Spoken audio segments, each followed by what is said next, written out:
আজকে খুব খেললাম, একটু জল খেয়ে নি। এ বাবা, বোতলে তো জলই নেই, আর ঘরে তো কেউ নেই। আমি একাই বরঞ্চ যাই, জলটা ভরে আসি। খুব জল তেষ্টা পেয়েছে। হ্যাঁ, কে- কেমন একটা ঘুঙুরের শব্দ শোনা যাচ্ছে মনে হচ্ছে।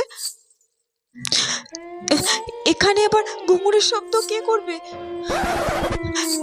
কাউকে তো দেখতেও পাচ্ছি না। আমি তো মুভিতে দেখেছি ভূতেরা ঘুঙুর পায়ে ঘুরে বেড়ায়। স্কুলে আবার ভূত আসেনি তো? আমি যদি যাই আর আমাকে যদি খপ করে ধরে নেয়, তখন আমি কি করব? রাম রাম রাম। কি রে পূজা, তুই এভাবে ভয় পাচ্ছিস কেন? প্রিয়াঙ্কা, তুই ঘুঙুরের শব্দটা কোথা থেকে আসছিল? আরে ঘুঙুর তো আমি পড়েছি পায়ে।